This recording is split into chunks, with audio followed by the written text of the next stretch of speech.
철저하게 자신의 약함을 경험하고 깨어지고 넘어지는 경험을 해보지 않고는 우리가 누구인지를 내 자신이 누구인지를 제대로 알 수 없는 그런 존재가 바로 우리들이라는 걸 다윗의 시들을 통해 우리는 배워가고 있습니다. 주님 앞에 정말 주님 앞에 어떤 순간에라도 딱딱하고 통제되지 않는, 컨트롤되지 않는 그런 마음을 가지고 서서는 안 된다는 걸 우리는 매일매일 우리들의 삶 속에서 주님과의 교제 가운데 배워가고 있습니다. 오늘 아침에는 시편 26편 2절로부터 8절까지 말씀을 본문으로 해서 나를 단련하소서라는 제목의 말씀으로 우리가 함께 오늘 아침 은혜를 나누고자 합니다. 자, 시편 26편은 우리들에게 다윗의 두 가지 면을 아주 잘 보여주고 있는 그런 시예요. 굉장히 당돌한 다윗. 그런데 그 당돌함이 하나님을 향한 순수한 사랑과 변함이 없는 성전을 사모하고 예배를 사모하는 신자의 열정으로부터 우러나오는 것이라 우리는 배워가고 있습니다. 예전에는 제가 다윗의 시를 그가 넘어지기 이전에 초기 시편과 그 다음에 나이를 먹은 후에 쓰는 후기 시편으로 이분법적으로 분리를 했었던 부분에 대해 지금 상당히 많이 부끄러워지고 있는 요즘입니다. 다윗의 초기 시편이나 그의 인생 후기 시편이나 다윗은 정말 동일한 믿음을 가지고 있었던 사람이라는 걸 요즘 많이 배워가고 있어요. 자, 우리 본문을 먼저 읽어보고 얘기를 할게요. 어제 1절에서 다윗은 우리들이 정말 충격을 받을 만한 그런 본문을 이야기했었습니다. 하나님 나를 시험하셔서 내가 누구인지를 드러내 달라고 하는 그런 기도를 했었거든요. 이것이 만약 학자들이 이야기하는 것처럼 압살롬의 반란 때에 제가 보기에도 이 시편에 나오는 모든 내용의 이런 정황을 우리가 성경이 들려주는 역사 가운데 다윗이 경험했던 시간을 꼽으라면 딱 압살롬의 반란의 때에 벌어진 그런 일들을 암시하고 있는 그런 시라고 보여집니다. 압살롬의 반란의 때라면 다윗의 인생에 있어서 거의 이제 그 노년을 향해서 가고 있는 그런 시점이었을 거라고 생각하기 때문에 이게 다윗의 초기 시편이 아닌데도 다윗의 마음 안에는 초기 시편에서 나타났던 그런 당돌함 이런 것을 여전히 잃지 않고 있는 다윗의 모습을 우리가 이 시에서 보고 있는 거예요. 자, 2절 말씀 어제 1절을 우리가 읽을 때만큼이나 우리에게 충격을 주는 이야기로 시작이 됩니다. 여호와여 나를 살피시고 시험하사 나를 살피시고 시험하사 내 뜻과 내 양심을 단련하소서.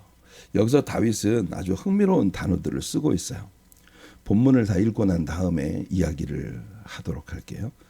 주의 인자하심이 내 목전에 있나이다. 내가 주의 진리 중에 행하여 허망한 사람과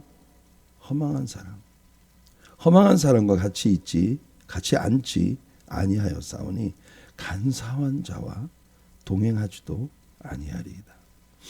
내가 행악자의 집회, 이 시편 26편에서 굉장히 중요한 열쇠가 되는 단어 중에 하나입니다. The congregation of the evildoers, 악을 행하는 자들의 회중, 악을 행하는 자들의 모임.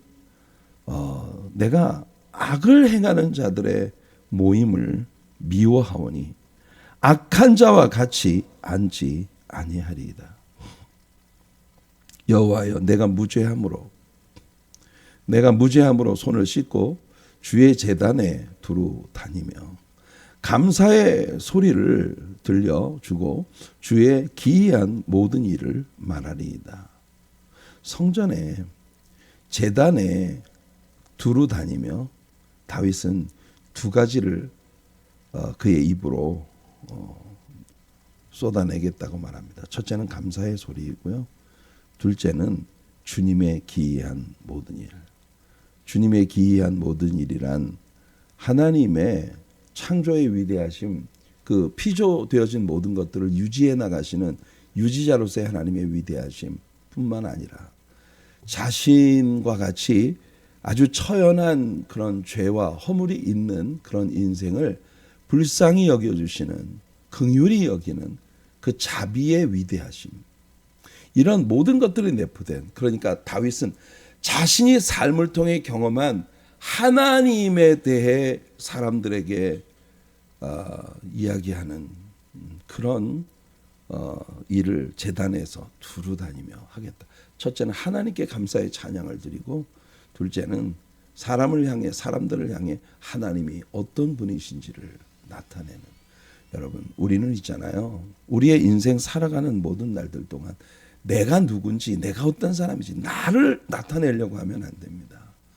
우리는 입만 열면 하나님께 감사, 하나님께 찬양, 사람들에게 뭔가를 말할 때는 오직 하나님의 위대하심과 그의 행하신 그 기이한 일들, wonderful, wondrous, 그의 그 위대하고 기이한 역사에 대해서 늘 자랑하고 우리 입술로 이야기하는 그런 우리들이 돼야 합니다. 다윗은 지금 그런 성숙한 사람의 모습으로 가고 있어요. 여호와여, 내가 주께서 계신 집과, 어제 아침에도 이야기했죠. 성전에 대한 다윗의 이해는 이잖아요. 이 성전은 주님이 계신 곳이고 주님의 영광이 머무는 곳이에요. 주님이 계신 곳이고 주님의 영광이 머무는 곳이기 때문에, 그래서 우리는 이 성전에서 우리 자신이 없는 자 같은 그런 존재가 돼야 합니다. 이 성전이 나 때문에 의로워지고 있다고 생각을 하는 건 정말 얼마나 무서운 일인지 오늘 이 말씀 속에서 우리는 함께 나누게 될 거예요. 자, 어제 1절에서 다윗은 하나님 나를 시험하사 내가 누군지, 내가 어떤 사람인지 하나님 증명해 주십시오, 검증해 주십시오 하는 그런 고백을 1절에서 했거든요. 근데 2절에서 다윗은요, 똑같은 톤의 이야기를 또 합니다. Examine me and prove me. 이게 나를, 우리 성경에서 나를 살피시고, 나를 살핀다, 살핀다라고 하는 말이 examine me. 이 examine me 뭐예요? 나를 테스트해 보시라 그 말입니다. 나를 시험해 보시라는 말이에요.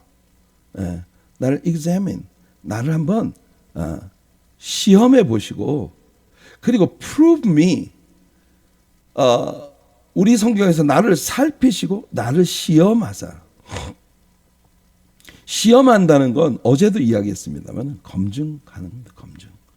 내가 누군지를 하나님이 확실히 드러내시는 검증 과정을 다윗은 하나님께 원하고 있어요.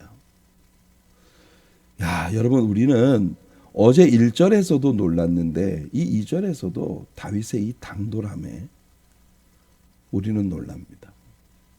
이게 분명히 다윗의 초기 시편은 아니에요. 그런데 여러분, 지난 시편 18편에서 우리는 다윗이 이렇게 말하는 것을 들었습니다.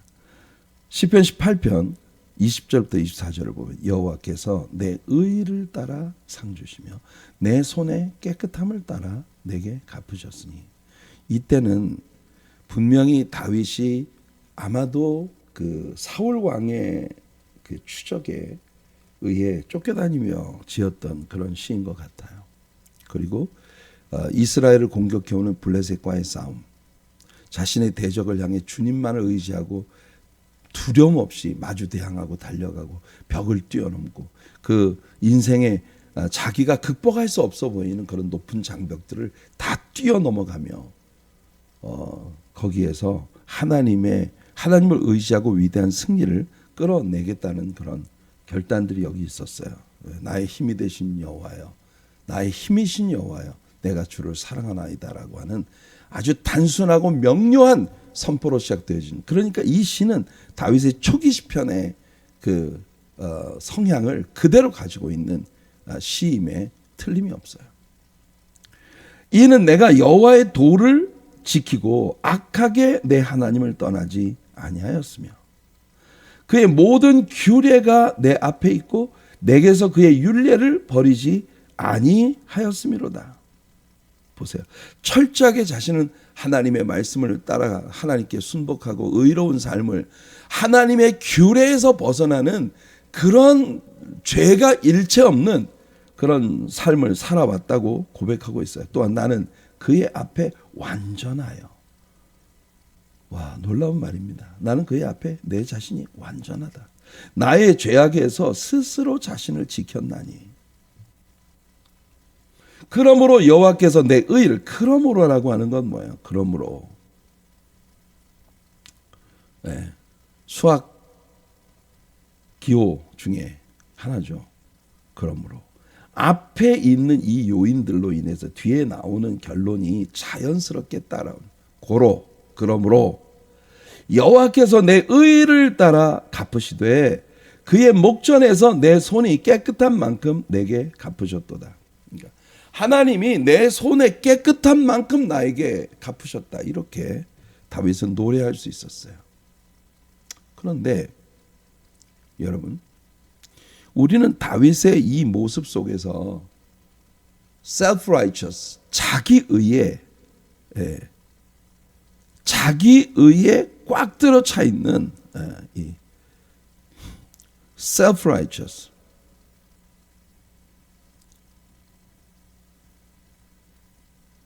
self-righteous에 꽉 들어 차 있는 그런 다윗의 모습을 self-righteousness, 그런 자기의에 꽉 들어 차 있는 그런 느낌을 우리 여기 받지 않아요? 우리는 있잖아요. 성전에서 예수님께서 지적하신 한 바리새인과 한 죄인 세리의 기도의 모습을 보고 예수님께서 말씀하신 것을 기억합니다. 누가복음 18장을 보면 11절 이하에, 자 보세요. 바리새인이 성전의 앞에 나가 팔을 벌리고 서서 따로 기도하여 이르되. 이 앞에 죄인 세리의 기도가 나왔어요. 죄인 세리는 저 성전 뒤쪽에서 고개도 들지 못하고 고개를 푹 숙이고, 하나님, 나 같은 죄인을 받아주셔서 감사합니다. 불쌍히 여겨주십시오. 저를 용서하시고 저를 불쌍히 여겨주십시오. 고개도 들지 못하고 겸비히 기도했어요. 그런데 바리새인은 앞에 나와서서 팔을 들고 이 따로라는 말이 굉장히 참 우리에게 두드러지게 뭔가를 암시하는, 이 성전에서 지금 저 세리는 고개도 못 들고 있는 이 사람은 자기를 이 모든 사람들보다도 따로 separate된 존재라고 그렇게 여기고 있는 거예요. 하나님이여, 나는 다른 사람들 지금 저 뒤에서 회개하고 울고 하나님 앞에 엎드려 있는 세리를 두고 이야기하는 것 같은 그런 느낌이죠. 토색하거나 불의하거나 간음을 하는 자들과 같지 아니하고, 이 세리와도 지금 하나님 앞에 고개를 못 들고 난 죄인입니다, 불쌍히 여겨주세요, 용서해 주세요, 기도하고 있는 난 이 세리와도 같지 아니함을 감사하나이다. 이렇게 하나님 앞에 기도하고 있어요. 거기다가 나는 일에 2번씩 금식하고 또 소득의 11조를 드리나이다. 세리는 같은 동족의 물질을 토색하고, 그리고 로마 정부의 권력을 등에 업고 이 같은 동족들에게 아주 경멸과 미움을 받는 그런 죄인의 전형으로 그 시대의 사람들에게 나타나고 있었어요. 우리는 이 본문에서 다윗의 이야기가 바로 이 바리새인의 모습 같은 느낌을 받습니다. 하지만 어제도 제가 이야기했듯이 다윗은 지금 자신의 억울함에 대해 호소하면서 하나님께서 자신의 정직한 마음과 순종적 성향, 하나님을 사랑하는 마음을 드러내 주시기를 구하고 있는 중이에요. 이게 중요합니다. 여기서 나오는 시험한다, examine 혹은 try, examine me, try me, 이 단어는 있잖아요. 금속을 연단해서 그 금속의 진정한 가치를 증명하는 일에 쓰여지던 용어예요. 이 과정에서 금속은 그 속에 섞였던 모든 찌꺼기들이 모두 그 뜨거운 불길 속에 소멸되어 더욱 정결한 그런 존재가 되고 완전히 순수한 불순물들이 전혀 섞여 있지 않은 아주 순전하고 그리고 굉장히 견고한 웬만한 충격에는 절대로 깨지거나 이 형태가 변화되거나 그렇게 무너지지 않는 그런 무쇠 덩어리로 단련이 되어가고 있는 그런 거예요. 그러니까 다윗은 오늘 이 시에서 하나님 나를 단련해 주시옵소서라고 말을 하고 있는 겁니다. 뜨거운 불꽃 속에서 이 금속이 녹았다가 식어졌다, 또 포밍이 되었다가 또 물속에 들어가고 또 다시 뜨거운 불 속에 들어가고 이런 과정들, examine, try 이런 과정들을 통해서 이 금속은 그 금속이 지니고 있는 진정한 가치를 드러내고 불순물들이 다 제거되어지는 순결케 되어지는 과정을 겪어가게 되는 겁니다. 다윗은 여호와의 말씀이 이런 과정을 거친 순결한 은과 같다고 묘사를 합니다. 시편 12편 6절을 보면 여호와의 말씀은 순결하여 흑도간 위에 7번 단련한 은 같도다. 찌꺼기가 하나도 없는 불순물이 하나도 섞여 있지 않은 아주 순전한 pure gold, pure silver 이 완전히 순전한 그런 은같이 그렇게 되어진 것이 바로 하나님의 말씀이다. 다윗은 하나님의 이 말씀을 굉장히 사랑하는 사람이에요. 오늘 2절 본문에서 다윗이 사용한 용어들이 상당히 흥미롭습니다. 여호와의 나를 살피시고 examine, 시험하사, try, examine me, try me. 그래서 내 뜻과 내 양심을 단련하소서. 그런데 여기 내 뜻이라는 말과 내 양심이라는 이 두 가지 단어가 굉장히 흥미로운 말입니다. 자, 이 내 뜻이라고 할 때 이 뜻은 히브리 말로 킬야입니다. 킬야. 이 킬야라고 하는 말은 키드니, 콩팥을 얘기하는 거예요. 신장, 이 콩팥. 여러분이 콩팥, 키드니스, 이 뜻이라고 하는 단어가 키드니예요. 그리고 뒤에 나오면 내 양심이란 말이 있는데 이 양심이란 말이 과거에 우리가 가지고 있던 개역한글 성경에서 내 마음이라고 번역이 돼 있었거든요. 그러니까 영어 성경들은 이걸 다 my mind라고 말을 합니다. my mind. 그런데 오히려 이 단어는요. 히브리 단어의 레브입니다. 레브.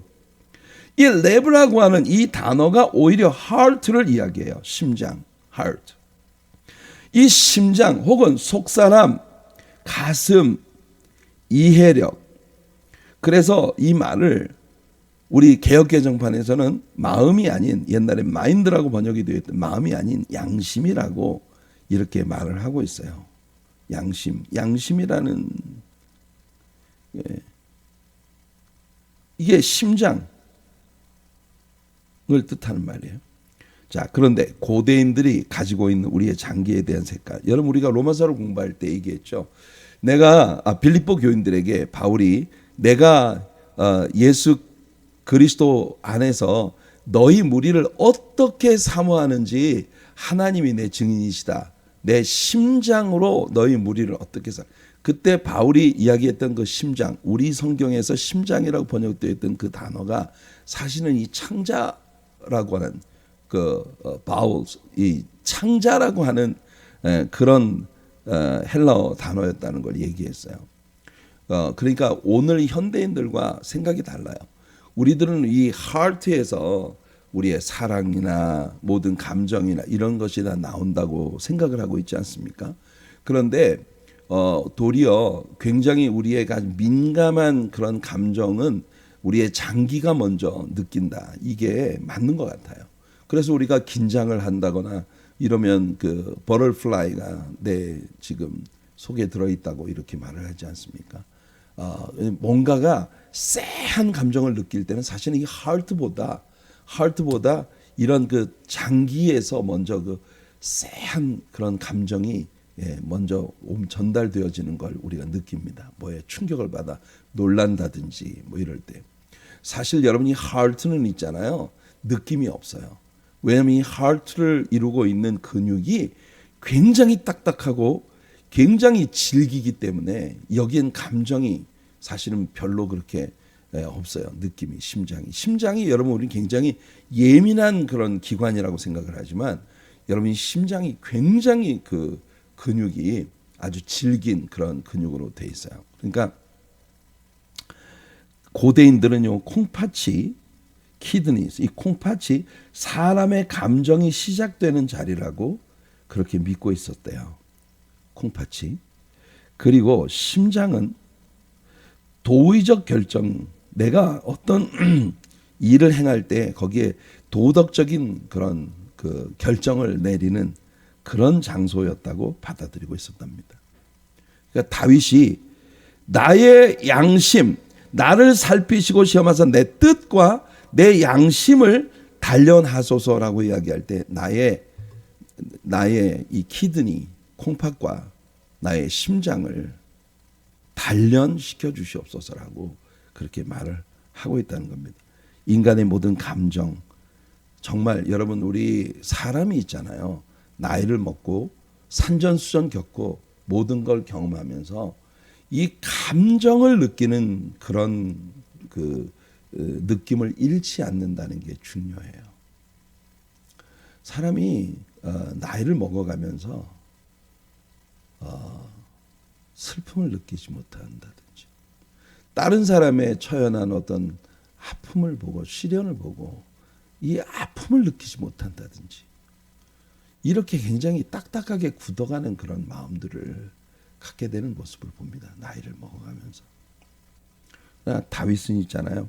하나님 앞에 그걸 구하고 있는 거예요. 하나님 감정을 잃어버린 자가 되지 않게 해주시고 도의적 결정을 내리는 것으로 여겨지는 나의 심장이 변질되지 않게 해달라고 하는 그런 기도를 이 내가 받는 모든 시련과 연단 속에서 나는 더 빛나는 사람으로 연단되어지게 해달라고 하는 그런 기도가 오늘 이 본문의 의미 속에 담겨 있다는 겁니다. 다윗의 생은요 하나님의 진리, 말씀에 의해 동기부여가 되고 통제되고 있는 그런 인물이라는 걸 그의 시들 속에 나타난 언어에서 우리는 아주 구구절절 배우게 됩니다. 하나님은 그의 언약에 신실하신 분이시고 다윗은 하나님 여호와께 그의 언약의 말씀을 의지하여 하나님 여호와께 신실한 삶을 살고자 하는 그런 인물이었어요. 우리들 모두가 그렇듯이 다윗의 경우도 정말 경우에 따라서 아주 왕창 그냥 넘어져도 보통 넘어진 게 아니라 그냥 와장창 넘어진 그런 부분도 있었지만 언제나 그는 여호와의 말씀을 향해 돌아왔습니다. 이것이 중요해요. 우리 중에 넘어지지 않는 사람은 없어요.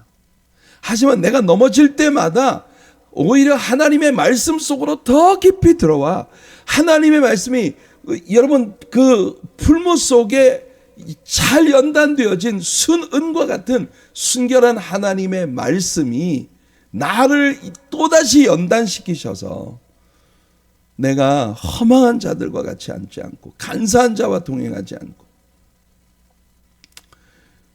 여기 어제 우리가 다윗이 지금 자신이 겪고 있는 이 환난 속에서 느끼고 있는 그 느낌이 동일한 성전 안에 예배를 드리고 있는 사람들 중에 서로에 대해서 굉장히 가식적이고 그리고 아주 좋지 않은 감정을 유지하고 있는 사람들이 있다는 것을 다윗이 느끼고 있는 모습에 대한 이야기를 했어요.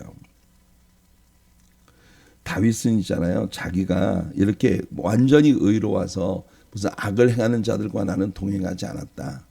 이런 모습이 다윗으로 하여금 세상의 모든 것들로부터 자기 스스로를 고립시키고 있었다는 의미는 아니에요. 다윗의 인생은 언제나 하나님의 진리에 의해 동기부여가 되었고 하나님의 진리에 의해 통제되고 있는 하나님의 말씀에 의해서 동기부여가 되고 통제되고 있었던 그런 인물이에요.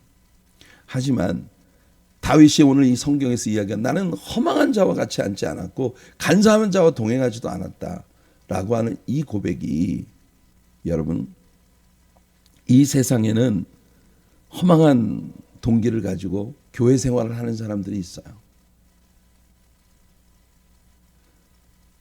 이 사람들은요 교회 안에 있으면서도 하나님의 말씀이 그들의 영혼 속으로 들어가질 못해요.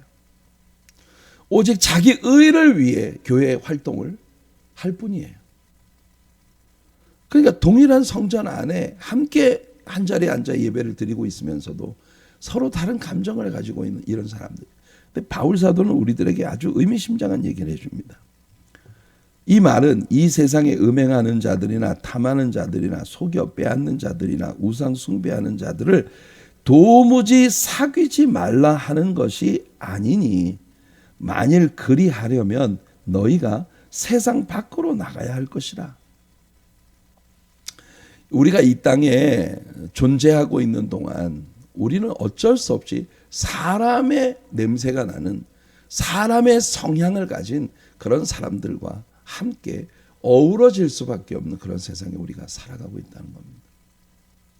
다윗은 굉장히 좋은 관계성을 가지고 살았던 사람이에요. 왜 압살롬이 성문에서 그 많은 사람들의 마음을 도둑질해 가는 동안 다윗은 아무것도 하지 않고 가만히 있었을까요? 다윗은 거의 미련할 만큼 이것이 자기 아들이기 때문에 압살롬이기 때문에 그를 향한 사랑 때문에 여러분 기억나십니까? 압살롬이 아버지에게 반역을 시도하고 전쟁터에서 요압 장군에 의해 죽임을 당했다는 그 전령의 메시지가 들어왔을 때 다윗이 내 아들 압살롬 내 아들아 하면서 통곡하고 있었던 그 모습을 여러분들은 기억하시나요? 다윗의 마음속에는 그런 통곡이 있었어요. 그의 친구 정말 절친이었고 그의 모사였던 아히도벨이 압살롬의 반역에 가서 붙었다고 하는 그런 이야기를 들었을 때 시편 55편에서 다윗은 그 압살롬의 반역이 얼마나 그를 슬프게 하고 있는지에 대해 노래하고 있었어요. 사랑하는 성도 여러분, 우리는 있잖아요. 우리 자신을 고립시켜서는 안 됩니다. 우리가 아무리 의로운 사람이라도 우리 자신을 고립시키고 사는 사람이 돼서는 안 돼요. 세상은 절대 혼자 살 수 없는 세상입니다. 우리가 성전에 나아가 주님을 예배할 때에는 진정성이 담겨있는 예배와 찬양과 기도와 말씀 공부의 모습을 가져야 돼요. 이것이 여러분 이 성전에 자기 의를 위해 그냥 있는 사람들이 있어요. 변화가 되지 않아. 예배를 드려도 말씀을 배워도 변화가 되지 않는데 그럼에도 불구하고 내가 하나님의 성전에 숨어서 어떤 그 의를 얻으려고 하는 이런 어떤 면에서 본다면 있잖아요. 이게 지금 다윗이 이 시에서 노래하는 것처럼 성전에 들어와 자신들의 죄악을 은폐하려고 하는 그런 그룹들이 있었다는 겁니다. 왜 예수님은 그들과 싸우지 않으시죠? 예수님 당시의 종교 지도자들은 그 시대의 가장 악한 자들이었어요. 이런 아이러니가 어디 있습니까? 오늘날도 많은 경우에 세상에 그냥 예수를 전혀 안 믿는다고 표방하고 사는 사람들보다도 더 악한 스타일로 살아가는 사람들이 성전에 숨어 있을 수도 있어요. 이게 우리들의 세상입니다. 그런 세상 속에서 다윗은 여러분 사람들과 더불어 싸우려 하지 않았다는 겁니다. 그는 오직 하나님 앞에 자신의 마음을 쏟으며 하나님 앞에 이 모든 시련들을 지나가면 내가 오히려 더 연단돼서 내가 더 정결해지고 내가 더 견고해지고 내가 더 하나님의 눈앞에서 아름다운 자가 되는 것, 거기에 마음을 썼어요. 다윗은 정말 사랑의 사람이었어요. 그는 모든 일들이 하나님의 무시무시한 심판 아래서 끝나지 않도록 사람들이 돌이키기를 바라고 기다렸던 거예요.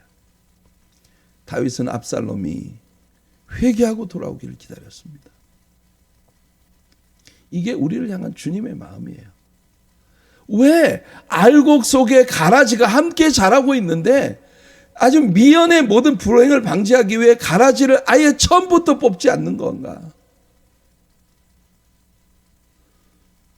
가라지를 뽑다가 알곡까지 상하게 될까? 염려된다는 것이 주님의 마음이에요. 그래서 같은 밭에서 다 자라서 완전히 표가 날 때까지는 기다리자. 이게 주님의 마음이었어요.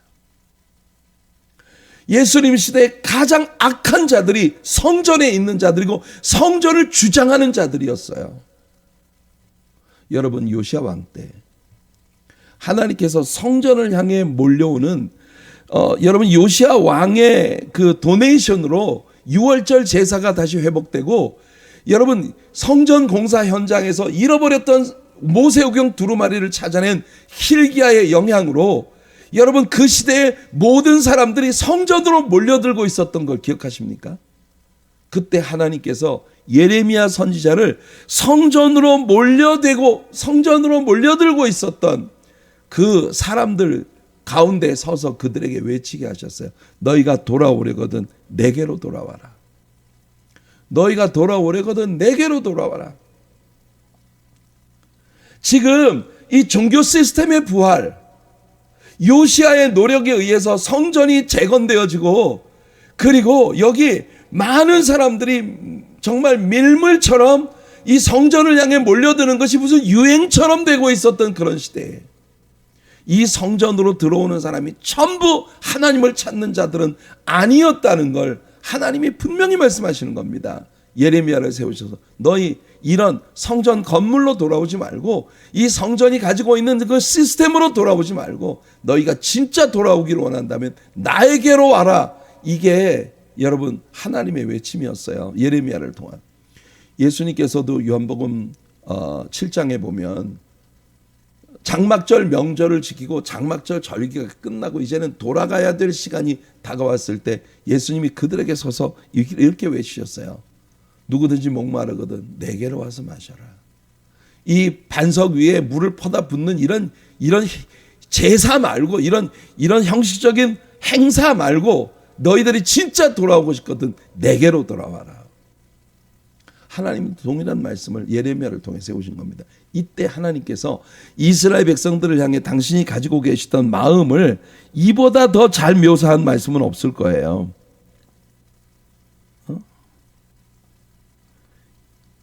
예레미야를 통해 하나님이 그들에게 말씀하셨어요. 여호와의 말씀이니라. 이제 너희가 그 모든 일을 행하였으며 내가 너희에게 말하되 새벽부터 부지런히 말하여도 듣지 아니하였다. 여러분, 지금 이 성전을 향해서 밀물처럼 몰려들고 있는 이 수많은 군중들을 향해 말씀하셨어요. 내가 새벽부터 부지런히 너희들에게 말했는데 너희는 내 말을 듣지 않아. 아니, 이 정말 밀물처럼 성전을 향해 몰려들고 있는 그 사람들이 정작 하나님의 말씀은 하나도 듣지 못하고 있다는 겁니다. 내가 너희를 불러도 대답하지 아니하였다. 이게 얼마나 아픈 일이에요. 하나님은 있잖아요.